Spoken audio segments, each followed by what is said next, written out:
দায়মুক্তি কি? জুলাই অভ্যুত্থানে দায়মুক্তি কেন দরকার? কিভাবে এই দায়মুক্তি দেওয়া হবে? দেশে বিদেশে এরকম দায়মুক্তির নজির কি আছে? থাকলে কি রকম? কিভাবে দেওয়া হয় দায়মুক্তি? এসব নিয়ে আলোচনা করব এখন। এরই মধ্যে হয়তো আপনি জেনেছেন, শেখ হাসিনা সরকার পতন আন্দোলনের সম্মুখ সারিতে থাকা জুলাই যোদ্ধাদের দায়মুক্তি দিতে একটি অধ্যাদেশ করতে যাচ্ছে সরকার। দায়মুক্তি অধ্যাদেশের একটি খসড়াও তৈরি করেছে আইন মন্ত্রণালয়। উপদেষ্টা পরিষদের আগামী বৈঠকে এটা অনুমোদনের জন্য উপস্থাপন করা হবে বলে বৃহস্পতিবার বিকেলে ফেসবুকের ভেরিফাইড পেজে জানিয়েছেন আইন উপদেষ্টা ডক্টর আসিফ নজরুল।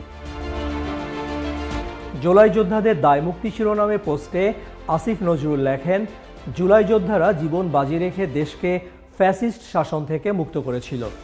অবশ্যই তাদের দায়মুক্তির অধিকার রয়েছে।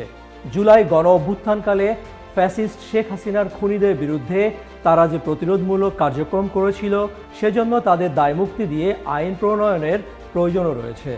এ ধরনের আইন প্রণয়ন সম্পূর্ণ বৈধ বলে তার পোস্টে উল্লেখ করেন আসিফ নজরুল। বিষয়টি সমর্থনে মিশর এবং তিউনিসিয়ায় সংঘটিত আরব বসন্ত বা সমসাময়িককালের বিপ্লব কিংবা গণ অভ্যুত্থানের মাধ্যমে জনধিকৃত সরকারগুলোর পতনের পর বিভিন্ন দেশে এ ধরনের দায়মুক্তির আইন হয়েছে বলে জানান তিনি। এমনকি বাংলাদেশের সংবিধানের 46 অনুচ্ছেদে দায়মুক্তি আইনের বৈধতা রয়েছে এবং মহান মুক্তিযুদ্ধের পর 1973 সালে মুক্তিযোদ্ধাদের জন্য দায়মুক্তি আইন হয়েছিল বলে লিখেছেন আইন উপদেষ্টা। তার পোস্টের শেষ লাইনটা যথেষ্ট শক্তিশালী। তিনি বলেছেন, জুলাইকে নিরাপদ রাখা আমাদের পবিত্র দায়িত্ব।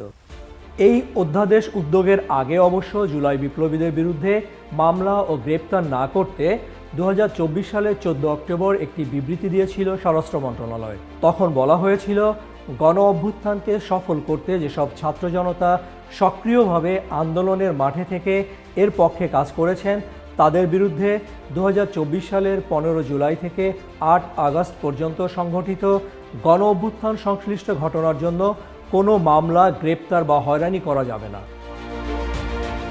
জুলাই ঘোষণাপত্রেও বলা হয়েছে, বাংলাদেশের জনগণ জুলাই গণ অভ্যুত্থানের সকল শহীদকে জাতীয় বীর হিসেবে ঘোষণা করে শহীদদের পরিবার, আহত যোদ্ধা এবং আন্দোলনকারী ছাত্র জনতাকে প্রয়োজনীয় সকল আইনি সুরক্ষা দেওয়ার অভিপ্রায় ব্যক্ত করছে।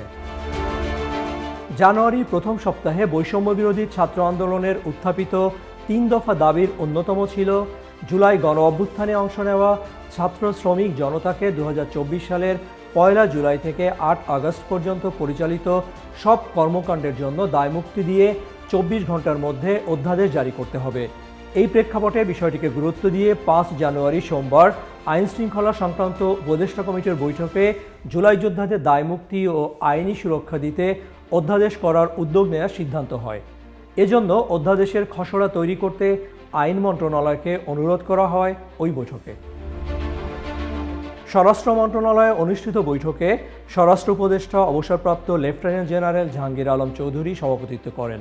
যে দুটি ঘটনাকে কেন্দ্র করে জুলাই যোদ্ধাদের দায়মুক্তি ও আইনি সুরক্ষা দেওয়ার বিষয়টি সামনে আসে, তা হল 25 ডিসেম্বর জুলাই যোদ্ধা তাহরিমা জান্নাত সুরভি এবং বৈষম্য বিরোধী ছাত্র আন্দোলনের হবিগঞ্জের সাধারণ সম্পাদক মাহাদি হাসানকে 3রা জানুয়ারি গ্রেপ্তার করা। অবশ্য গ্রেপ্তারের একদিন পর মাহাদি এবং 11 দিন পর সুরভি জামিন পান। তাহরিমা জান্নাত সুরভিকে নিয়েও ভেরিফাইড ফেসবুক পোস্টে আইন উপদেষ্টা লিখেছিলেন, সুরভির বিষয়ে খোঁজ নিয়েছি, ইনশাল্লাহ সে দ্রুত প্রতিকার পাবে। একটু মনে করিয়ে দিতে চাই, বাংলাদেশে এর আগেও একাধিকবার দায়মুক্তি দেওয়ার নজির রয়েছে।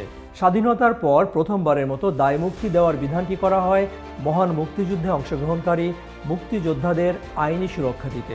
1973 সালের 28 ফেব্রুয়ারি এক সরকারি অধ্যাদেশ জারি করে মুক্তিযুদ্ধকালে সব কর্মকাণ্ড, ঘটনাবলী এবং যুদ্ধের সঙ্গে সংশ্লিষ্ট ব্যক্তি বিশেষদের দায়মুক্তি দেওয়া হয়। দ্বিতীয় দফায় 1974 সালের মে মাসে দায়মুক্তি পায় রক্ষী বাহিনী।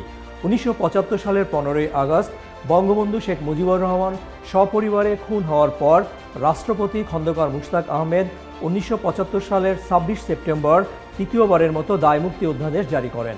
2001 থেকে 2006 সময়ে বিএনপির নেতৃত্বাধীন 4 দলীয় জোটের শাসনামলে পরিচালিত অপারেশন ক্লিন হার্টের সঙ্গে জড়িত সবাইকে দায়মুক্তি দেওয়া হয়। 21 বছর পর 2009 সালে ক্ষমতায় এসে শেখ হাসিনা দ্রুত বিদ্যুৎ জ্বালানি সরবরাহ আইন করে বিদ্যুৎ কেন্দ্র নির্মাণের সঙ্গে সংশ্লিষ্টদের দায়মুক্তি দেন। আইন করে দায়মুক্তির এ ঘটনাটি ছিল পঞ্চমবারের মতো। স্বাধীনতার পর প্রথম দায়মুক্তি অধ্যাদেশে কী ছিল তাও একটু বলে যাই। 1973 সালের Bangladesh national liberation struggle indemnity অর্ডারে বলা হয় এই আদেশ অবিলম্বে কার্যকর হবে এবং 1971 সালের 26শে মার্চ তারিখ থেকে কার্যকর হয়েছে বলে গণ্য হবে। খুবই সংক্ষিপ্ত ওই অধ্যাদেশটিতে বলা হয় 1971 সালের 1 মার্চ থেকে 1971 সালের 16 ডিসেম্বর পর্যন্ত সময়ে জাতীয় মুক্তি সংগ্রামের সঙ্গে অথবা 1972 সালের 28শে ফেব্রুয়ারি পর্যন্ত আইন শৃঙ্খলা রক্ষা বা পুনঃপ্রতিষ্ঠার উদ্দেশ্যে সম্পাদিত কোনো কার্যের জন্য বা তৎসংশ্লিষ্ট কারণে কোনো ব্যক্তির বিরুদ্ধে কোনো আদালতে কোনো মামলা, অভিযোগ বা অন্য কোনো আইনগত কার্যক্রম দায়ের বা পরিচালিত হবে না। এতে আরও বলা হয় যে উপরে উল্লেখিত সময়ে কারো বিরুদ্ধে যদি কোনো মামলা হয়ে থাকে তবে সরকারের যথাযথ কর্তৃপক্ষের প্রত্যয়ন সাপেক্ষে সরকারি আইনজীবী আদালতে আবেদন করবেন এবং উক্ত আবেদন দাখিলের পর আদালতে মামলাটি আর অগ্রসর হবে না। একই সাথে উক্ত মামলা প্রত্যাহার হয়েছে বলে গণ্য হবে। এতে আরও বলা হয় অভিযুক্ত ব্যক্তিকে অবিলম্বে অব্যাহতি প্রদান করা হবে। এই আদেশের উদ্দেশ্য বাস্তবায়নের জন্য সরকার বিধি প্রণয়ন করতে পারবে। 24-এর অভ্যুত্থানের দায়মুক্তিও সেই পথ ধরেই আসছে। শুরু থেকেই এই দাবি ছিল ছাত্র জনতার অভ্যুত্থান সংগঠকদের।